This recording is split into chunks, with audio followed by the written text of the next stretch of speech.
This is Governor Collins in his environment. A highly decorated U.S. Army Special Forces veteran who continued serving as a Green Beret even after losing his leg. He later helped lead a national disaster relief nonprofit feeding families after hurricanes and wildfires. I'd be remiss if I didn't tell you how much I loved being in the Senate with a genuine American badass.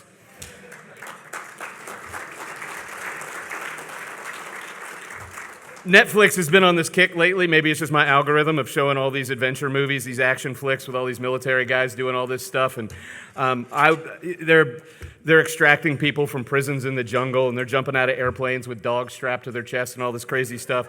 And so I will sit on the couch and I will text Governor Collins and go, hey, do we do that? And he'd write back, of course we do. And then I'd get a little braver and I'd go, hey, do you do that? And he said, 100%. We do that all the time. So anything you see going back to Chuck Norris and Delta Force and this guy has real first-person accounts of all that stuff that you're seeing in the movies. And so what a gift for us. And if you've never gotten a real bear hug from a barrel-chested man, I will tell you what. There are some people who just give good handshakes and good hugs and stuff. This is the guy. Before he leaves, if you get a chance, I'm telling you, this is spectacular. He has brought the mission mindset to public office, and on August 12th, just 1 month ago, he was sworn in as Florida's lieutenant governor. So someone who is all that is advertised and more, please join me in welcoming our lieutenant governor, Jay Collins. The oath Jay Collins took didn't come with an expiration date. To defend the Constitution against all enemies, foreign and domestic. Jay spent 23 years in the military, not just wearing the uniform, but living the mission. He lost his leg, but not his strength, not his purpose, not his resolve. Jay re-qualified because warriors don't quit, they overcome. Now Jay Collins serves on a different front line in Tallahassee, fighting alongside Governor Ron DeSantis. He's taking on the enemies of common sense, woke ideology, radical agendas, anarchy dressed up as progress. He's protecting our children, backing law enforcement, defending faith, family, and freedom. He's seen the enemies, and through it all, he's never stopped fighting. Because for Jay Collins, the mission never ends.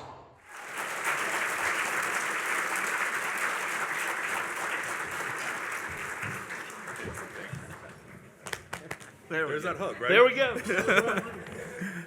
Well, I've been brought up under a lot of things, but I've never been brought up for my hugging skills before. So, Jason, that's a first. That was awesome, man. Against all enemies, I love it. I love it. Guys, it is great to be here tonight. There really is no place I'd rather be because we're here with people who understand what we're fighting for, what matters, and frankly, how important it is to pass it off to our kids. So I want to make a couple clarifications. So Jason, I didn't lose my leg. I do know where it is. It's just not with me, all right? So it's important to have that distinction. And for those of you who don't know me, you know that politics wasn't my dream. I really didn't wake up as a kid and decide, you know what I want to do is not make half of the state or half of the people around me angry at any given time.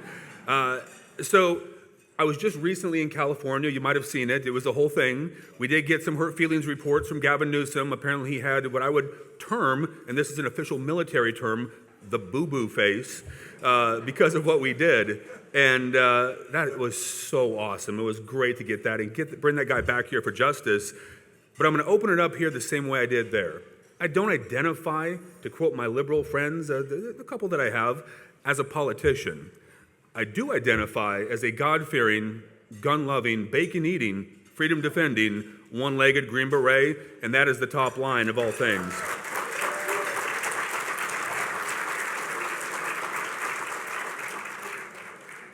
Now, we are blessed.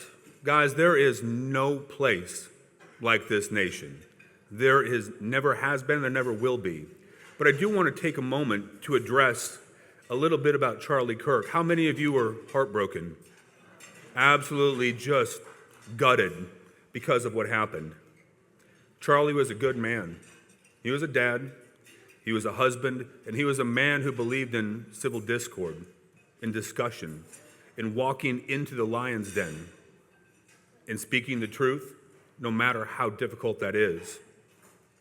Guys, that's what we should aspire to be, each and every one of us. Charlie was the best of us. But you know, tomorrow is never guaranteed. I had to come to grips with this in my own career with many of my friends. Charlie lived a life that was remarkable. He touched people every day in a way that few could.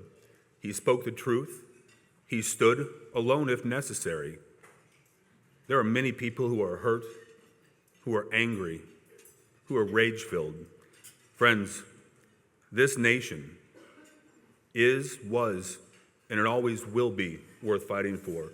But it is because of patriots, it is because of people like Charlie who were willing to step into the lion's den and speak the truth and fight for what was right, that it is the last best place on earth. Reagan called it the shining city on the hill. And if our nation is that city, then Florida is the spotlight, because we lead in conservative values right here in Florida, and we are not going to stop.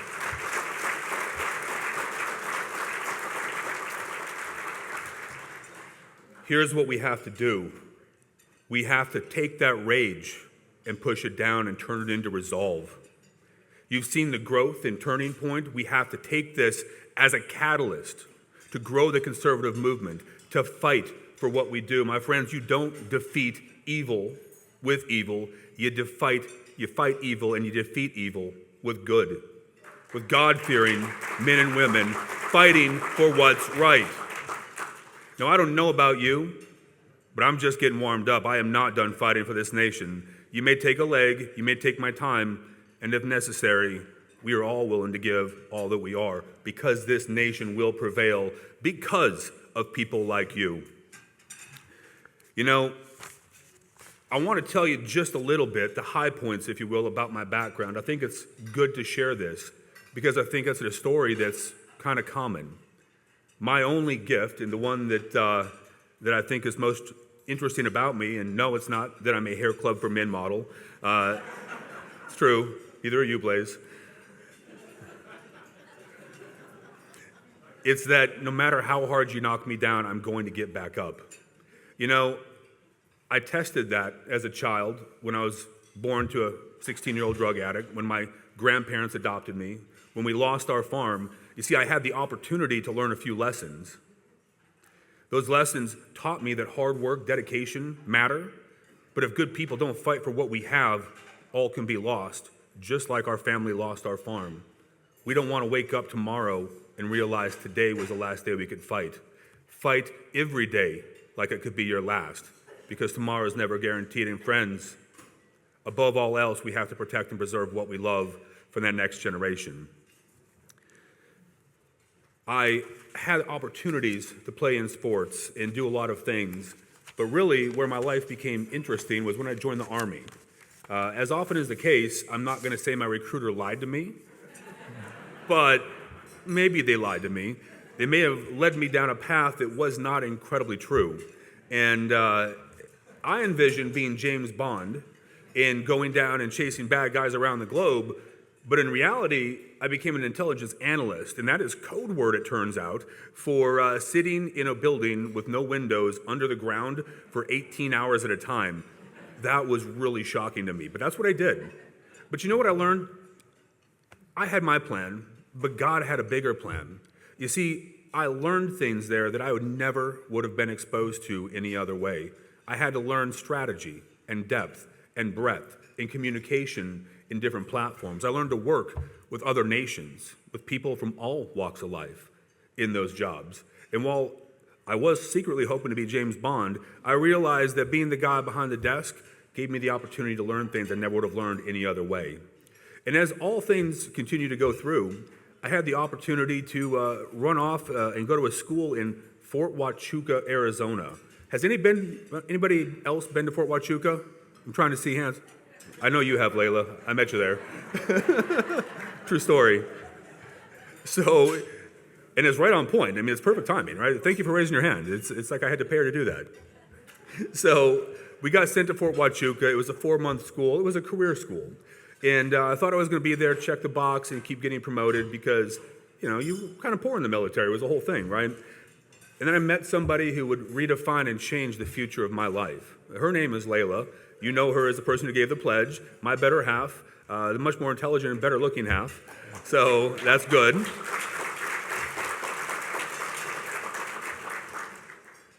And it was there that, frankly, I found somebody who made me who I could be, someone who I wanted to fight through whatever popped up. And I could tell you some stories, but what I'll tell you is this. Our groups that we hung in got smaller, and pretty soon we ran off to Vegas, got married after about 3 months of dating. 2 months, I'm told, 2 months. I don't know, man. It was all fast. It was crazy. Ran off to Vegas, got married. I went back to England. She went to D.C., and then we petitioned the Army to try and get us to live together in the same spot. Now, you would think that would be very simple. Everybody remember Captain Jack Sparrow in Pirates of the Caribbean? Well, they have this thing called the Pirate Code in Parlay. It's a little bit like that. It's kind of an ish in how they make this work. So you would think and hope that they would say, you know what we should do? Move one to the other and let's cut our cost in half, right? Like math wins. I have one leg, you have two. It's easier to walk, right? But that wasn't the case. They said, you know what, let's double down on cost. Let's move both of you to Fort Bragg, North Carolina. And I was like, oh my gosh, I don't want to go to Fort Bragg. I want to go to D.C. I want her to come to England. Let's do that. But again, you know who had a bigger plan than I did? God's plan was so much bigger than my plan. While I wanted to do what I wanted to do, God knew that I had to learn some lessons. And so off to Fort Bragg we went. Now, it is a little bit like Hotel California. You check in, you really don't check out. You're there a long time. I think 18 years, 19 years, I was on Fort Bragg for reals. I mean, like, there's no joke there. But you know what? I had opportunities to volunteer and see things that I never would have any other way. I had the opportunity to be in jump school on September 10th, 2001. I got to successfully test the theory of gravity and smash into the dirt and get up because parachuting in that regard is designed to get you to the ground as fast as humanly possible without dying. True story. I made it. I was pretty excited. I got up and everything worked. And I was like, all right, that wasn't that bad. Not sure I want to do it again, but whatever. So we loaded up in the plane on September 11th and we flew around in circles. We hooked up, we got ready to jump, and they went, no jump. We had no clue. That doesn't happen a lot. Often, they will use their foot and make you exit the aircraft at a rapid speed, sometimes head first, which doesn't work as well, and you're getting out of the plane. For them to stop it was relatively unprecedented, and we didn't know why. We got brought to the ground, and they left us in Georgia in a plane on the tarmac with the sun. Now, they get mad if we leave our dogs in cars. You shouldn't leave 81 or 82 paratroopers in a plane. It was not awesome. We affectionately called it the vomit comet because of what we were doing, but the reality is they then took us on the tarmac and we had no clue that our world was changing. When we got back to the barracks, they wheeled out a TV, like when you were at elementary school. I kid you not, a bunch of Army paratroopers lined up looking at this little tiny TV, and our world changed. We knew we were going from a nation of peace to a nation of war. We knew. It turns out my wife, who lived in D.C. at the time and sometimes worked in and around all of those buildings that were at risk, didn't know how to get a hold of her. We didn't have cell phones like we did now. We realized that she was okay, and we knew that our world changed. It was just a matter of when, not if, that we were going to go do other things. I graduated jump school, got sent to MacDill Air Force Base right here in Tampa, or over in Tampa, our home, and had an amazing opportunity to meet people who I still look up to this day.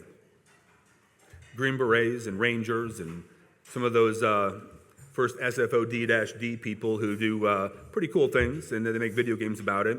A bunch of agency guys, and I said, you know what? It's taken me a long time, but I think I know what I want to be when I grow up. So I did it. I volunteered after 10 months, came back, went to selection, and by the grace of God, got selected and had the opportunity to become an 18 Delta Special Forces medic. And you know, it's funny. Again, God's plan is bigger than yours. It wasn't what I wanted to do. I was like, I want to be a weapons guy, an engineer to go blow stuff up, maybe a communicator, but I really don't want to be a medic at all. But you know, it was the best thing that could have happened to me. because it turns out I was going to need those skills later on in life to overcome a few things.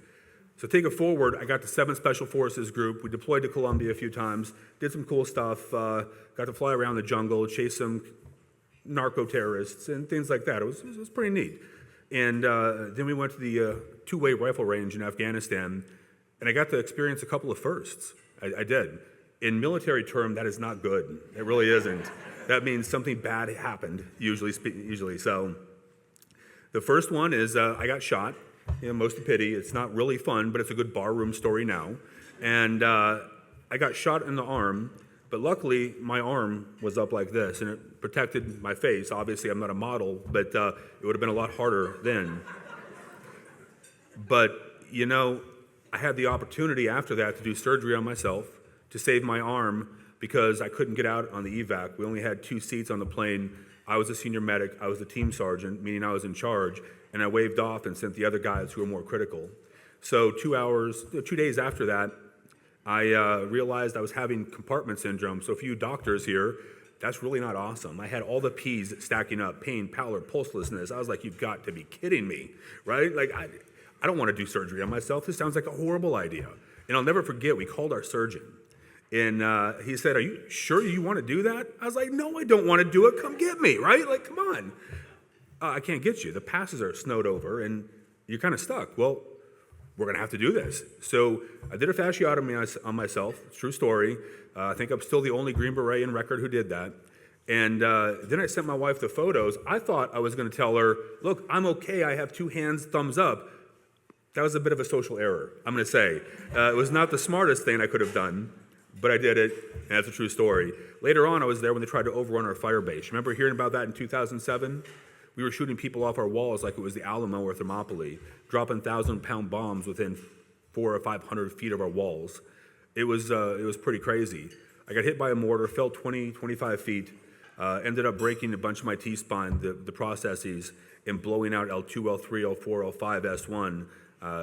They taught me that your discs are a lot like jelly donuts. The jelly should not be outside the donut crust. Mine was everywhere. It was not good. But when people are climbing your walls and you're shooting them off your walls, you get up and you fight. So that's what I did. A few months after that, I started having issues with my leg, and I won't bore you with the story, but it started going left when I went straight. I would climb a mountain and it wouldn't work, and I'd fall down, get up, and go climb the mountain again. As I volunteered to go to places like first SFOD-D, and did that selection twice. Eventually got selected to go to the unit, and we had a friend there. Her name was Greer. Greer was a physical therapist. We walked in there, and she's like, good gracious almighty, a few other words maybe. What is wrong with your leg? I was like, I don't know. You're the doc. What's wrong with my leg? It turns out that I had no reflexes in my leg. I had pitting edema. I had delayed cap refill, and I had over 3 inches of atrophy in my leg. And I spent the next 6.5 years trying to prove that I could be an operator at that unit, jumping out of airplanes, doing Green Beret stuff, and moving forward. And in 2014, they realized that maybe there were other ways to do this. So they amputated my leg in January of 2014. I woke up 3 days later without pain for the first time in I don't know how long. It was life-changing. It was. And I had one thing on my mind.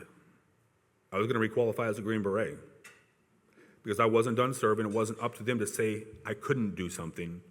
I said, just watch. We're going to get it done. So we stepped in, we stepped up, and we fought. We changed Army policy, and I requalified. But this is a point when I like to talk about Layla. So nobody gets where they are in life alone. You got to have a ride or die, someone beside you, right? And our son Gabe was struggling. He had sensory processing disorder, and he would purge 10, 12, 14 times a day. I had just lost my leg and was hopping around trying to do things. And Layla was a senior counter-intel agent in all of U.S. Army Special Operations. And she knew that our family needed her to step up. So she retired. She sacrificed her career. And she gave our family exactly what I need. So when I talk about being here as a lieutenant governor and requalifying as a Green Beret, and everything that I've had the opportunity to do, I didn't get here alone. It took my wife and people to sacrifice for me, so please give her a round of applause.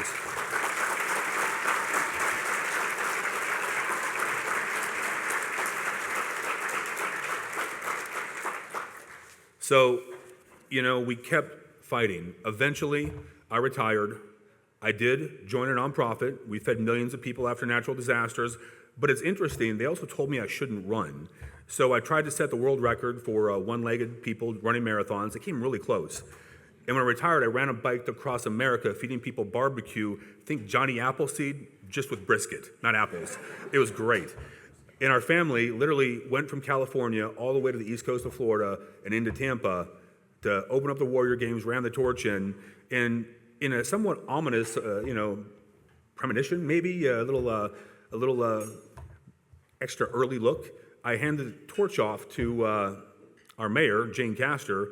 I'd actually end up running against her mother-in-law about 5 years later in a race. It's funny, Jane remembered that after I got elected. She's like, hey, didn't you? I was like, I did. Kind of crazy, right? But, I did that. We served millions of meals. It was amazing. But what I want to talk about now is, why on earth did I get into politics? Y'all remember COVID? It wasn't really awesome, was it? How about Afghanistan? Also not awesome. See, we have a rule in my family, don't whine. I hate whining. I do. It drives me crazy. If you're going to whine, just pop it, drop it, and leave. I don't want to hear it. If you're going to come right, or don't come at all.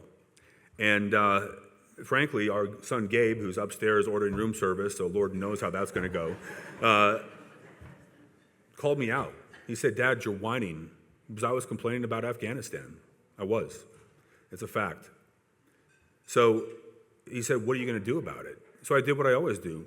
I used my certain set of skills, to quote Liam Neeson, and I started cold calling members of Congress. We found ways to get involved. I ran for Congress, and eventually it led me to this guy who you might know as Governor Ron DeSantis. Yep, the best governor in America.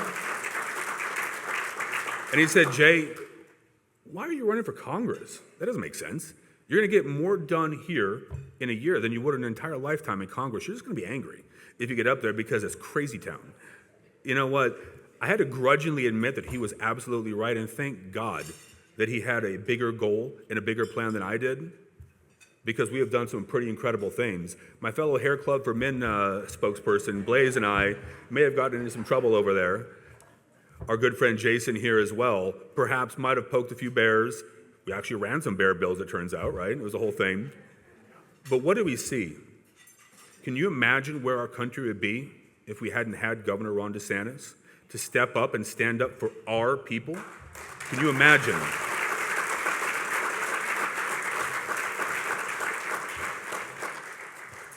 Could you imagine if you didn't have people like Blaze, like Jason, like James Uthmeyer, who care more about what's right, not the soundbite, not what's easy, but what's right, and fight for those things each and every single day? Could you imagine where we would be as a state? We are the conservative proving grounds of America.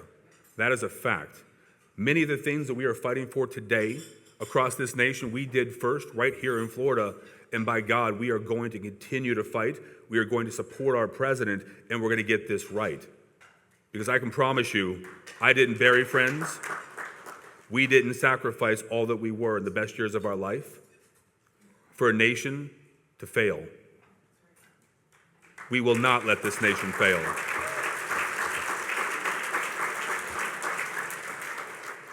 So I did get to run some bills there, a bunch of them. I used to get teased a little bit because I ran a lot of bills. It was one of those things.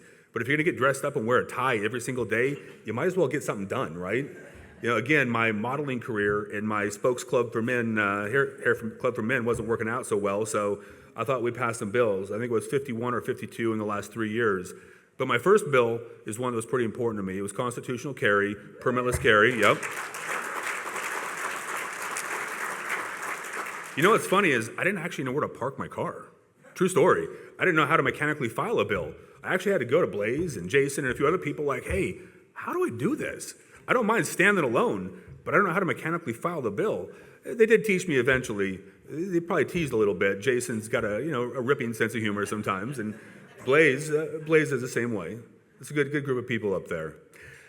But we did that. We pushed back on the CCP. That was one of my next bills, making sure they didn't buy our land.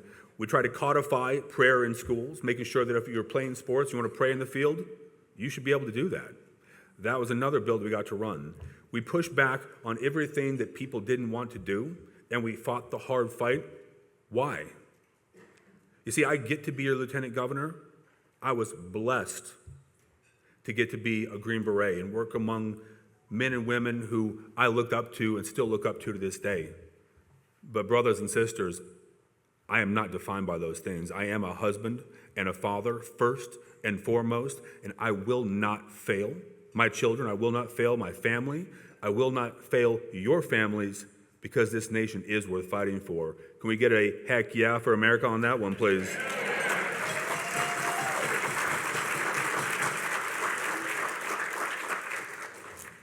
So what does that mean, and where does this go? So obviously, I am still not the number one spokesperson for Hair Club for Men. I am not going to be a model, but I am here to fight. You might have seen us in California. Just before that, we were out in Israel bringing back Americans, right? 2,300 Americans came home. What I dream of is a government that doesn't take more from the people. I dream of a government willing to go to all ends to protect and preserve their people, to bring them home and put their neck on the line. If we don't think that leadership up front and being on the ground and leading the right way matters, we've forgotten who we are. Leadership does matter. Being bold, courageous, and stepping into the fight, to step into the breach, is how we take back this nation. It is what Charlie did. It is what we must do, and it is what we must never forget. Those ideas, those ideals, those principles that Charlie stood for, that we stand for, they were built in Yorktown, defended in the ramparts of New Orleans. They were tested in the fields of Gettysburg, where our nation tore itself apart. They were pushed to the brink in Flanders Field. They were on the cliffs of Pointe du Hoc. They were frozen in the Chosin, soaked in the rice paddies of Vietnam, and they were absolutely unequivocally there in the mountains of Afghanistan and the deserts of Iraq. They were there when Charlie gave his last full measure, because that is what he did for a nation he loved. We may all not be Green Berets, but we are warriors for this nation, for what we love, for our families. You see, I didn't fight in a nation that wasn't mine beside people I didn't know because I didn't like them. I fought because I love our country, our people, our way of life. Friends, there is nowhere else to go. Nobody's coming to rescue us, so it's on our backs. Let war come in our times, so peace may come in our children's. We will protect and preserve. We will not fail that generation. And when you're old, and Jason and I are telling stories, and Blaze still has the second best beard game in the cabinet, we're going to be able to look back and say, when our nation stood on the brink, when we thought all could be lost, what did we do? We stood up like warriors, men and women willing to give all that we are for a nation worth defending. We passed on those ideas, those ideals, those principles to our kids, because our forefathers did the same thing. We will not be the generation that fails. We will not be the generation that fails to pass that on. We will preserve this. We will fight each and every day, because this is Florida. We do it our way. We fight. We win. I want to thank you for being here tonight. I want to thank you for giving me the opportunity to speak to you. Let's keep the fight up. Let's keep America free, and remember who we are fighting for and what we are fighting for. God bless each of you. God bless the free state of Florida, and may God continue to bless these United States. Thank you.